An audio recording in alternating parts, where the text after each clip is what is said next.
بعد میں تقریر پیش کرنے کے لیے جامعہ حاضر کے طالب علم محمد معاذ میسر کو دعوت دیتا ہوں کہ آئے اور اپنی تقریر پیش کریں۔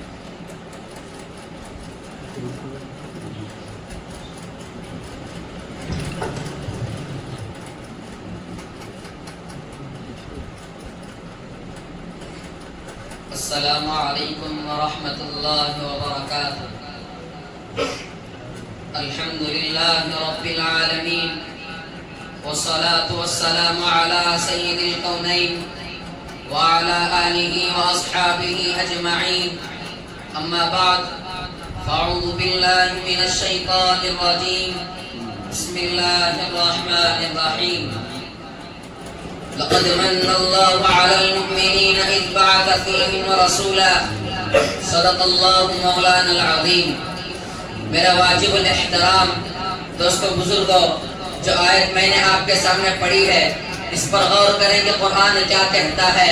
ویسے تو سینکڑوں آیتیں ہیں، ہر آیت پر علیحدہ بات ہو سکتی ہے، لیکن یہ بات بڑی عجیب و غریب ہے۔ قرآن کہتا ہے لقد من اللہ علی المؤمنین اذ بعث فیہم رسولا، اس میں کوئی شک نہیں، اس میں کوئی شبہ نہیں، اللہ نے احسان جتلایا، اللہ بھی احسان جتلا رہا ہے۔ حضرت آدم علیہ السلام سے لے کر حضرت عیسیٰ علیہ السلام تک اللہ نے پیدا کیا، احسان نہیں جتلایا۔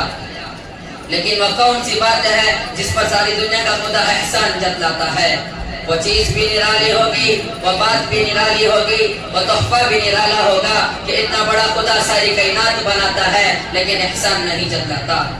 18,000 مخلوق کو اللہ نے پیدا کیا، احسان نہیں جتلایا۔ سمندروں کا فروش پیدا کیا، احسان نہیں جتلایا۔ پہاڑوں کو وسعت بخشی، احسان نہیں جتلایا۔ آسمانوں کے ستاروں کو پیدا کیا، احسان نہیں جتلایا۔ آدم علیہ السلام کو عصمت دی، احسان نہیں جتلایا۔ نوح علیہ السلام کو طوفان سے بچایا، احسان نہیں جتلایا۔ یوسف علیہ السلام کو کنویں سے نکالا، احسان نہیں جتلایا۔ موسیٰ علیہ السلام کو انجیل عطا کی، احسان نہیں جتلایا۔ عیسیٰ علیہ السلام کو تورات عطا کی، احسان نہیں جتلایا۔ داؤد علیہ السلام کو زبور عطا کی، احسان نہیں جتلایا۔ کائنات کے ہر ذرے ذرے کو پیدا کیا، احسان نہیں جتلایا۔ لیکن میرے اور آپ کے آقا محمد رسول اللہ صلی اللہ علیہ وسلم کی تخلیق کی باری آئی تو قرآن نے کہا لقد من اللہ علی المؤمنین اذ بعث فیہم رسولا، کہ آج میں پوری انسانیت پر احسان کر رہا ہوں۔ اللہ نے فرمایا جو چیز میرے خزانے میں بھی ایک تھی وہ تمہیں دے دی، وہ چیز محمد رسول اللہ صلی اللہ علیہ وسلم کی ذات اقدس ہے۔ یہ وہ نبی پاک صلی اللہ علیہ وسلم کی شان ہے، یہ وہ نبی ہے جن کے چہرے کو قرآن نے والضحیٰ کہا، جن کے زلفوں کو قرآن نے واللیل کہا، جن کے دانتوں کو قرآن نے یاسین کہا، جن کے سینے کو قرآن نے علم نشرح کہا، جن کے اخلاق کو قرآن نے انک لعلی خلق عظیم کہا، جن کی چادر کو قرآن نے یا ایھا المدثر کہا، جن کی کمبل کو قرآن نے یا ایھا المزمل کہا، جن کے آنے کو قرآن نے ما زاغ البصر وما طغى کہا، جن کی رحمت کو قرآن نے وما ارسلناک الا رحمتا للعالمین کہا، جن کی ہماگیری کو قرآن نے وما ارسلناک الا کافۃ للناس کہا، جن کی حیثیت کو قرآن نے بشیرا و نذیرا کہا، جن کی حیثیت کو قرآن نے بشیرا و نذیرا کہا، جن کی عصمت کو قرآن نے سراجا منیرا کہا، اور یہ بتاتا کہ اے پیغمبر تو رحمت للعالمین ہے اور میں رب العالمین ہوں، تیرے سوا کوئی رب نہیں اور میرے سوا رحمت کا تاجدار کوئی نہیں۔ دوستوں، قرآن علم ہے اور نبی عمل ہے، قرآن متن ہے اور نبی تشریح ہے،